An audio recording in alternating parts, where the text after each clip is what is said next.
Selamat malam, sahabat titik pandangan jiwa. Apakah kamu pernah merasa ada sesuatu dalam hidupmu yang menunggu untuk ditemukan?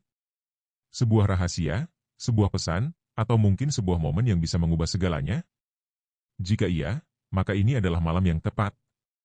Karena di sini, kita akan membahas sesuatu yang sangat istimewa, sesuatu yang mungkin selama ini kamu cari. Ini bukan kebetulan. Kamu ada di sini, bukan tanpa alasan. Semesta telah mengatur ini, sebuah panggilan khusus untukmu yang menerima pesan ini. Percayalah, tidak semua orang mendapat kesempatan seperti ini. Ini adalah momen di mana kamu mulai membuka diri untuk sesuatu yang lebih besar, lebih mendalam, dan lebih bermakna. Bayangkan ini, sebuah pesan dari jiwa terpilih. Pesan ini tidak hanya mengubah hidup mereka yang mendengarnya, tetapi juga membawa sebuah energi yang menyentuh jiwa-jiwa di sekelilingnya. Ada sosok misterius yang membawa kunci perubahan, kunci untuk membuka pintu-pintu baru dalam hidupmu. Namun, apakah kamu siap untuk menerima pesan ini? Untuk itu, aku ingin mengajakmu melakukan sesuatu yang sederhana namun sangat bermakna. Tinggalkan angka 77 di kolom komentar sebagai tanda bahwa kamu membuka dirimu untuk energi ini. Angka ini bukan sekadar angka, tetapi sebuah sinyal ke semesta bahwa kamu siap menerima pesan, menerima perubahan, dan menerima apa yang selama ini telah disiapkan untukmu. Angka ini adalah simbol dari perjalananmu, dari keberanianmu untuk melangkah menuju sesuatu yang baru, sesuatu yang bisa mengubah hidupmu. Jadi, apakah kamu siap untuk itu? Jika iya, tinggalkan angka itu sekarang. Ini adalah langkah kecil, tetapi percayalah, semesta sedang memperhatikanmu. Dan jangan lupa, sahabat, untuk subscribe dan like channel ini, Titik Pandangan Jiwa. Karena di sini, kita bukan hanya berbagi konten, tetapi kita membangun komunitas. Sebuah tempat di mana kamu bisa menemukan pandangan baru, inspirasi, dan, tentu saja, energi untuk terus maju. Bergabunglah bersama kami, bukan hanya sebagai penonton, tetapi sebagai bagian dari perjalanan ini. Sekarang, mari kita mulai. Apa sebenarnya pesan dari jiwa terpilih ini? Dan siapa sosok misterius yang membawa energi perubahan ini? Mari kita telusuri lebih dalam, bersama-sama. Sahabatku, ini adalah langkah pertamamu. Tetaplah di sini, karena perjalanan kita baru saja dimulai. Fase 1. Pintu takdir yang terbuka secara tiba-tiba. Setelah pembukaan tadi, mari kita mulai perjalanan ini dengan sebuah pertanyaan. Pernahkah kamu merasa hidupmu seperti berjalan di tempat, lalu tiba-tiba sesuatu terjadi yang mengubah semuanya? Fase pertama dalam perjalanan ini adalah tentang kesadaran akan pintu-pintu takdir yang terbuka secara tiba-tiba. Ini adalah momen ketika sesuatu yang tidak terduga terjadi, bukan kebetulan, tetapi sebuah rancangan. Dalam kehidupan sehari-hari, ini mungkin tampak seperti peristiwa kecil, sebuah pesan singkat, pertemuan tak disengaja, atau bahkan mimpi yang membekas begitu dalam. Namun, sebenarnya, ini adalah panggilan. Bayangkan kamu berjalan di sebuah lorong gelap. Tidak ada petunjuk, hanya dinding-dinding tinggi yang membuatmu merasa terjebak. Lalu, tanpa disangka, sebuah pintu kecil terbuka. Dari celah pintu itu, kamu melihat cahaya yang belum pernah kamu lihat sebelumnya. Itulah yang terjadi pada fase ini. Semesta mengirimkan tanda bahwa sebuah perubahan besar akan datang, tetapi hanya mereka yang mau mendengar dan melihat yang bisa menangkapnya. Tanda-tanda ini bisa datang dalam berbagai bentuk. Mungkin, kamu merasa tiba-tiba tertarik pada sebuah buku yang memberikan wawasan baru tentang hidupmu. Mungkin, seseorang yang sudah lama tidak kamu temui muncul kembali dan membawa kabar yang mengubah sudut pandangmu. Atau, mungkin kamu mendengar sebuah lagu yang liriknya terasa berbicara langsung kepada jiwamu. Semua ini adalah pintu takdir yang mulai terbuka. Namun, ada satu hal yang perlu diingat. Tidak semua orang siap melangkah melewati pintu ini. Banyak yang takut. Takut meninggalkan zona nyaman, takut menghadapi sesuatu yang baru. Tapi bagi jiwa terpilih, keberanian adalah kuncinya. Meskipun pintu itu kecil dan tampak rapuh, mereka tahu bahwa melangkah melewatinya adalah awal dari sesuatu yang besar. Lalu, bagaimana kamu tahu bahwa pintu ini adalah milikmu? Jawabannya ada dalam hatimu. Ketika kamu merasa getaran yang berbeda, ketika hatimu seperti berbisik, ini untukmu, maka itulah tandanya.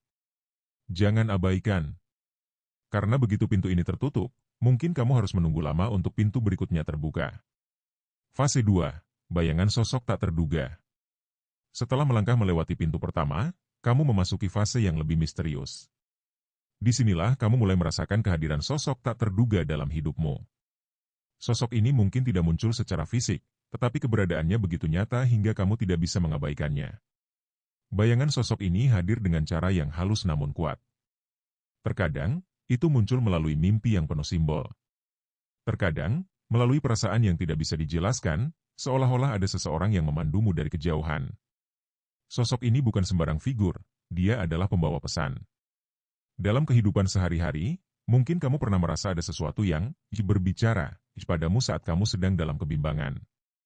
Misalnya, kamu sedang ragu mengambil keputusan besar, lalu tiba-tiba kamu melihat tanda, entah berupa angka, kata-kata, atau bahkan peristiwa kecil yang seolah memberikan jawaban. Itu adalah cara sosok ini bekerja. Namun, ada hal yang unik tentang sosok ini, dia tidak pernah memaksakan kehendak. Dia hanya memberikan petunjuk, membimbingmu dengan lembut, tetapi keputusan akhir tetap ada di tanganmu. Mengapa?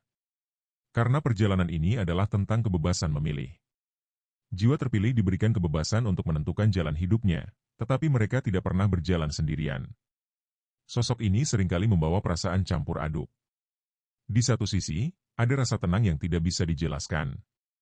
Di sisi lain, ada rasa penasaran yang membuatmu ingin tahu lebih banyak. Siapa dia? Apa tujuannya? Mengapa dia memilihmu? Jawaban atas pertanyaan-pertanyaan ini akan terungkap seiring waktu, tetapi hanya jika kamu bersedia membuka dirimu.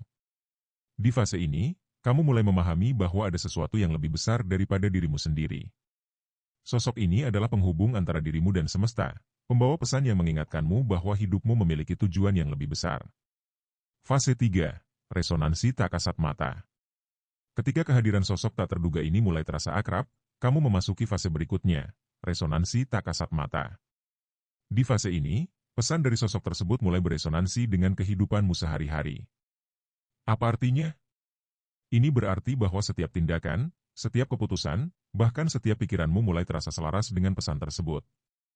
Kamu mulai melihat hubungan antara hal-hal yang sebelumnya terasa terpisah. Tiba-tiba, semuanya terasa jeklik. Contohnya, mungkin kamu pernah mengalami kejadian ini. Kamu sedang memikirkan sesuatu yang penting, lalu tiba-tiba kamu melihat atau mendengar sesuatu yang relevan. Misalnya, kamu memikirkan tentang memulai sesuatu yang baru, lalu kamu mendengar seseorang berkata, setiap perjalanan besar dimulai dengan langkah kecil.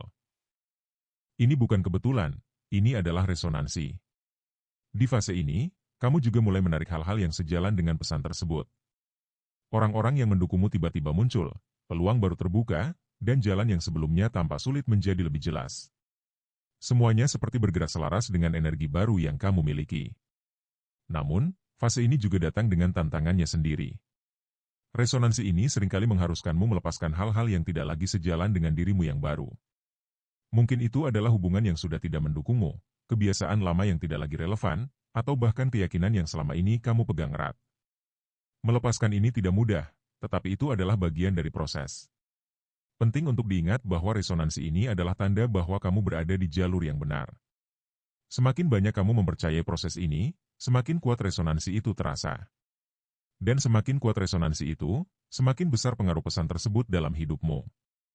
Sahabat titik pandangan jiwa, sebelum kita melanjutkan pembahasan ini, aku ingin mengajak kalian untuk sejenak santai. Ambil waktu sebentar untuk membuat diri kalian lebih nyaman. Mungkin, siapkan secangkir kopi atau teh hangat. Jika kamu belum makan, ambil camilan favoritmu. Jangan terburu-buru, ini adalah momen untuk menikmati perjalanan ini sepenuhnya. Ingat, pembahasan ini bukan hanya tentang mendengar, tetapi juga tentang merasakan. Jadi, biarkan suasana di sekitar kamu jadi lebih mendukung. Duduklah dengan nyaman, tarik napas dalam-dalam, dan biarkan kata-kata ini menyentuh hati kamu. Kamu luar biasa karena meluangkan waktu untuk mendengarkan pesan ini. Ini adalah momen spesial yang dirancang hanya untukmu. Jadi, nikmati setiap detiknya, karena perjalanan ini adalah milikmu. Mari kita lanjutkan dengan hati yang tenang dan pikiran yang terbuka. Fase 4, cermin kehidupan menyambut refleksi diri yang sejati. Ketika kita berbicara tentang cermin, apa yang biasanya kamu lihat? Sebuah refleksi dari diri kita sendiri, bukan?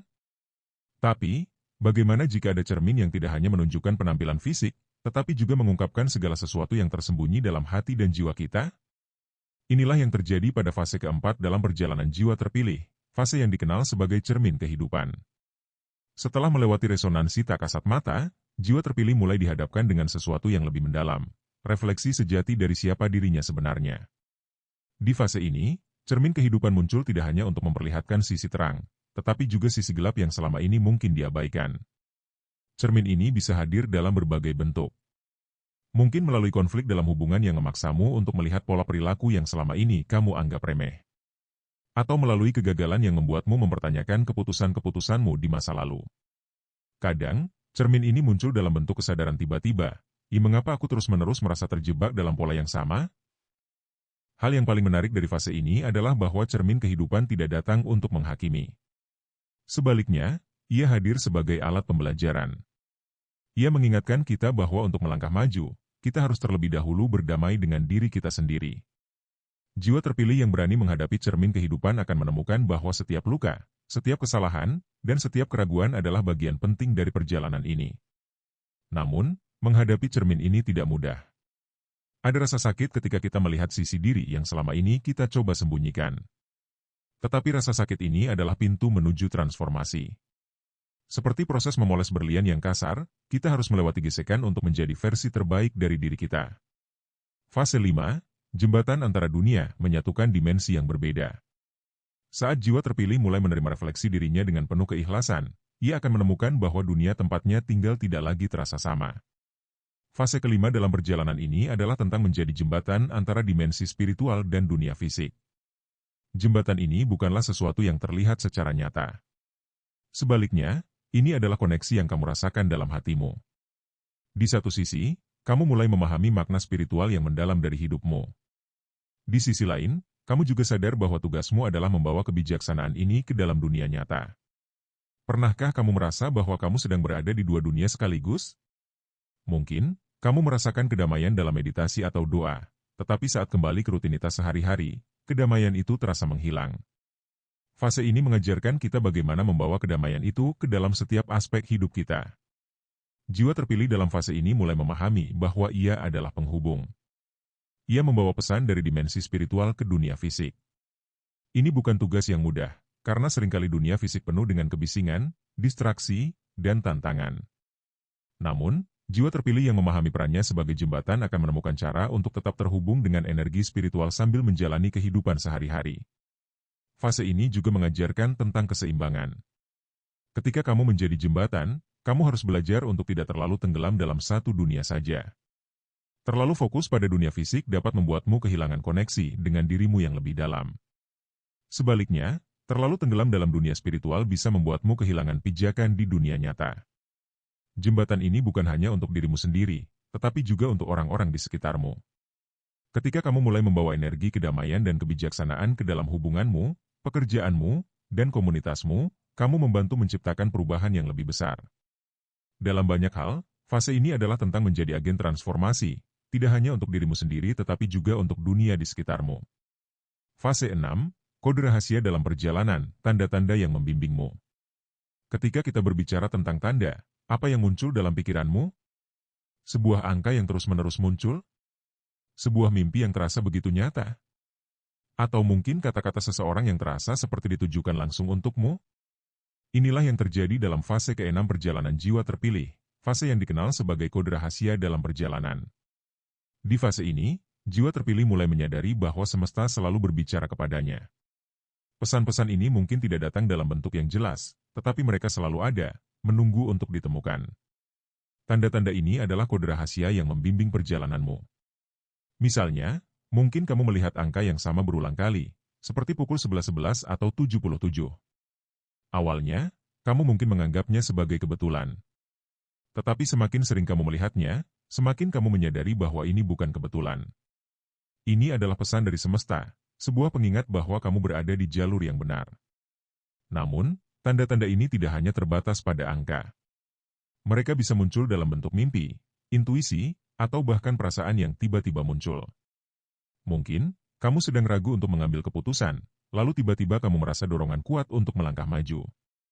Atau mungkin, kamu mendengar lagu dengan lirik yang terasa seperti jawaban atas pertanyaanmu. Fase ini mengajarkan kita untuk lebih peka terhadap lingkungan sekitar. Semesta selalu berbicara, tetapi hanya mereka yang mau mendengar yang bisa menangkap pesannya. Jiwa terpilih dalam fase ini belajar untuk mempercayai intuisi mereka, karena intuisi adalah salah satu alat terkuat yang mereka miliki. Namun, ada satu hal yang perlu diingat. Tanda-tanda ini bukanlah tujuan akhir. Mereka adalah petunjuk untuk membimbingmu menuju sesuatu yang lebih besar. Jangan terlalu fokus pada tanda-tanda itu sendiri, tetapi gunakan mereka sebagai kompas untuk perjalananmu.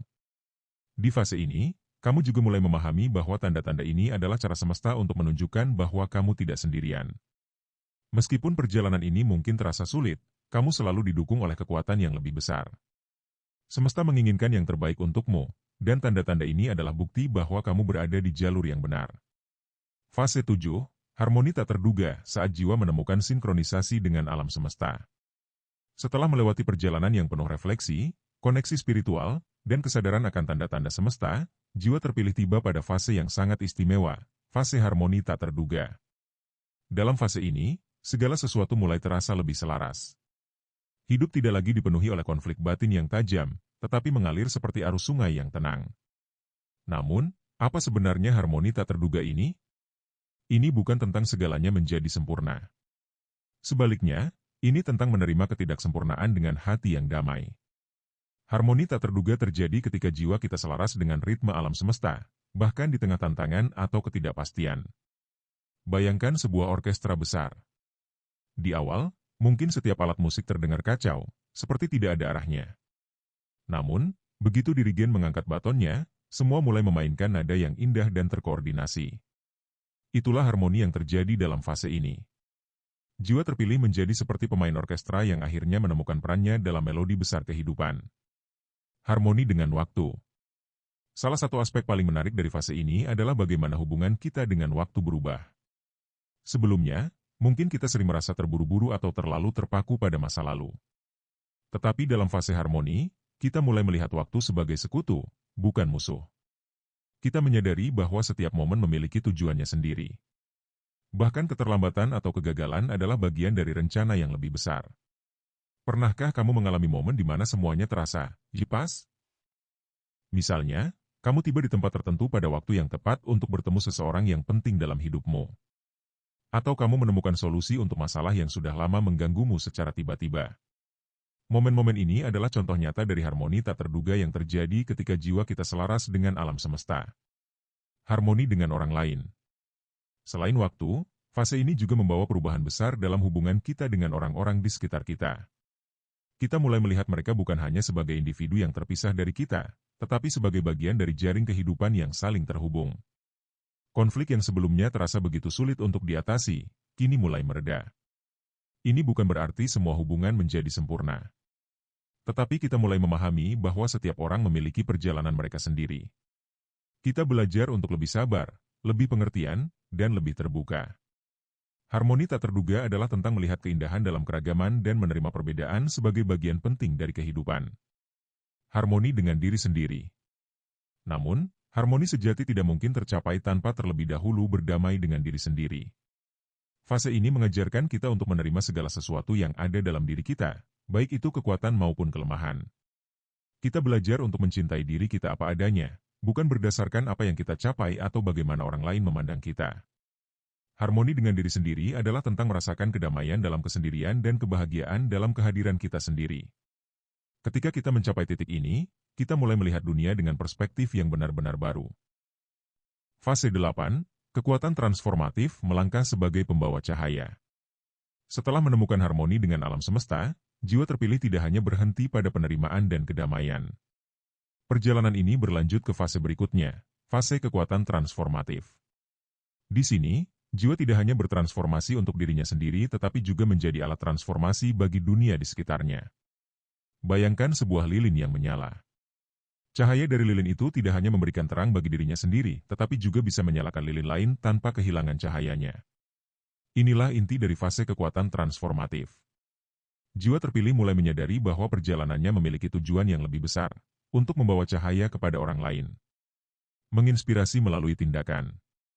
Pada fase ini, tindakan kita mulai berbicara lebih lantang daripada kata-kata. Jiwa terpilih menjadi contoh hidup tentang apa artinya menjalani hidup dengan autentisitas, keberanian, dan cinta. Inspirasi yang diberikan bukan berasal dari pidato yang megah atau janji-janji besar, tetapi dari cara sederhana kita menjalani hidup sehari-hari. Misalnya, ketika kita menunjukkan kebaikan kepada seseorang tanpa mengharapkan balasan, kita menciptakan gelombang energi positif yang menyebar jauh lebih luas dari yang kita bayangkan. Ketika kita memilih untuk tetap tenang di tengah kekacauan, kita memberikan teladan tentang kekuatan kedamaian. Menyembuhkan dengan kehadiran. Salah satu aspek paling luar biasa dari fase ini adalah kemampuan untuk menyembuhkan. Ini bukan tentang menjadi tabib atau dokter secara harfiah, tetapi tentang bagaimana kehadiran kita bisa membawa kenyamanan dan kedamaian bagi orang lain. Jiwa yang telah melewati perjalanan panjang ini memancarkan energi yang tenang dan penuh cinta. Pernahkah kamu berada di dekat seseorang yang membuatmu merasa lebih baik hanya dengan kehadirannya? Orang seperti itu memiliki kemampuan untuk menyembuhkan, bahkan tanpa kata-kata. Dalam fase ini, jiwa terpilih menjadi sosok seperti itu, pembawa cahaya yang memberikan harapan dan kekuatan bagi mereka yang ada di sekitarnya. Menciptakan perubahan yang berarti. Fase kekuatan transformatif juga melibatkan tindakan nyata untuk menciptakan perubahan. Jiwa terpilih mulai menggunakan bakat, sumber daya, dan pengalaman mereka untuk membantu dunia menjadi tempat yang lebih baik. Ini bisa berupa tindakan kecil, seperti membantu tetangga yang membutuhkan, atau langkah besar, seperti memulai proyek yang memiliki dampak luas. Kunci dari fase ini adalah kesadaran bahwa setiap tindakan, sekecil apapun, memiliki arti. Jiwa terpilih memahami bahwa perubahan besar dimulai dari langkah kecil. Dengan mengambil tindakan yang sesuai dengan nilai-nilai mereka, mereka mulai melihat dunia di sekitar mereka berubah menjadi lebih baik. Fase 9, kemenangan batin melampaui batas diri. Ketika kita mencapai fase ke-9 dalam perjalanan jiwa, kita tiba di sebuah titik yang begitu bermakna dan memuaskan, fase kemenangan batin. Pada fase ini, jiwa kita telah mengalami begitu banyak pelajaran, perjalanan, dan pengujian hingga akhirnya mampu melampaui batas-batas diri yang selama ini mengurungnya. Inilah titik di mana kita menyadari bahwa kemenangan sejati tidak pernah tentang menaklukkan dunia luar, melainkan tentang mengatasi dunia dalam diri kita sendiri. Bayangkan ini sebagai sebuah momen ketika gunung yang selama ini tampak begitu tinggi dan sulit untuk didaki, akhirnya terasa lebih kecil dari kekuatan yang telah tumbuh dalam diri kita.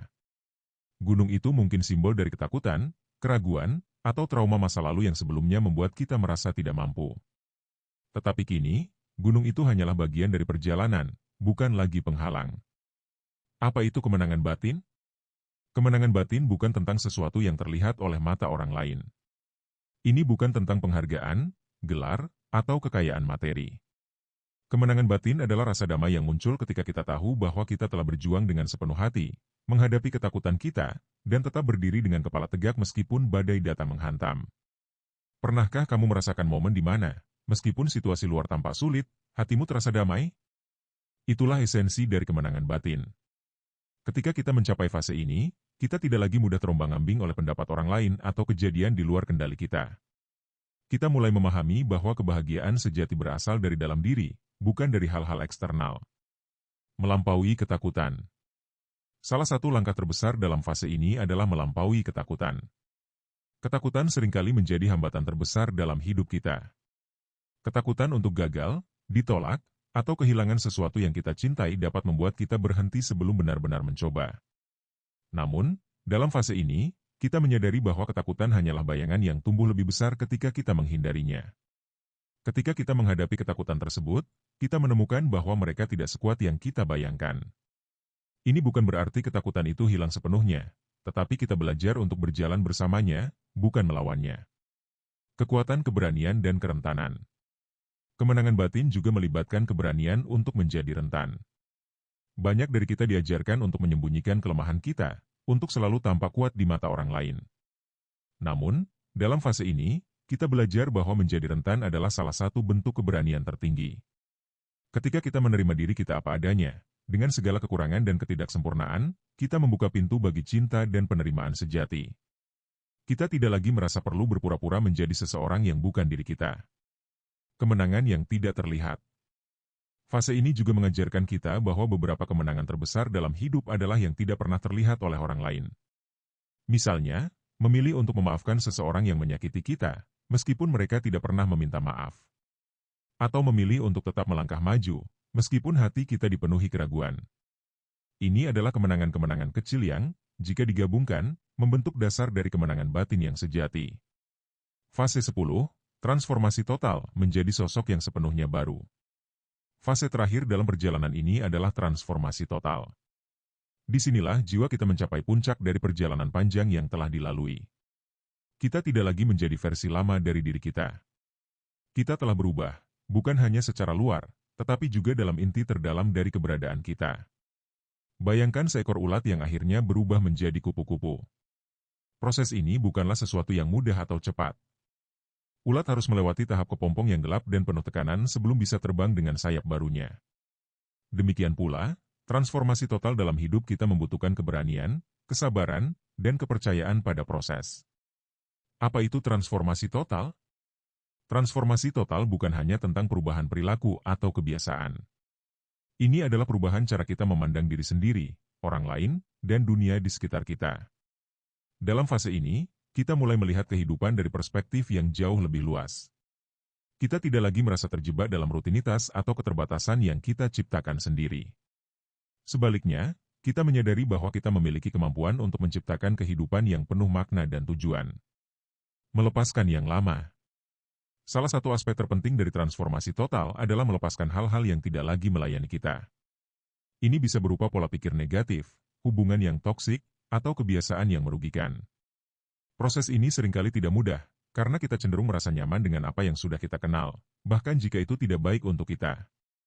Tetapi dalam fase ini, kita belajar bahwa melepaskan adalah bagian penting dari pertumbuhan. Menemukan tujuan baru. Dalam transformasi total, kita mulai menemukan tujuan hidup yang baru. Ini bukan berarti kita harus melakukan sesuatu yang besar atau dramatis. Terkadang, tujuan baru kita adalah sesuatu yang sederhana tetapi sangat bermakna, seperti menjadi lebih hadir untuk orang-orang yang kita cintai atau membantu komunitas kita dengan cara kecil tetapi berdampak.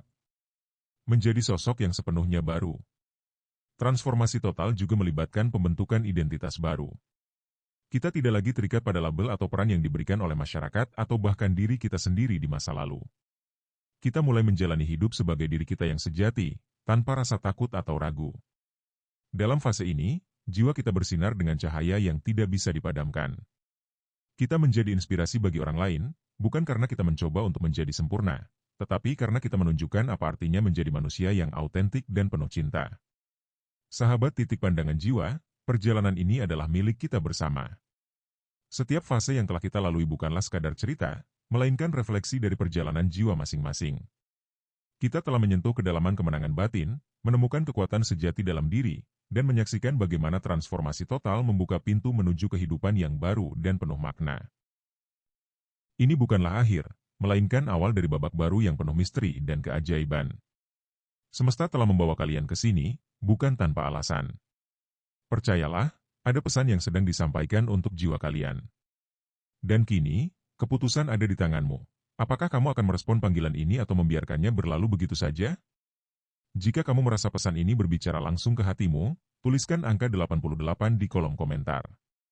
Angka ini adalah simbol bahwa kamu siap membuka diri terhadap energi perubahan, menerima setiap keajaiban yang semesta siapkan, dan melangkah lebih jauh dalam perjalanan ini. Jangan lupa untuk subscribe ke Titik Pandangan Jiwa agar kita bisa terus bersama, menjelajahi misteri kehidupan yang lebih dalam dan menemukan makna di setiap langkah kita. Dengan bergabung, kamu bukan hanya mengikuti konten, tetapi menjadi bagian dari komunitas jiwa-jiwa yang saling mendukung dan menginspirasi. Hingga kita bertemu lagi di episode berikutnya. Ingatlah, setiap jiwa memiliki panggilannya, dan panggilan itu mungkin adalah pesan ini. Teruslah membuka hatimu, sahabatku, karena perjalanan ini baru saja dimulai.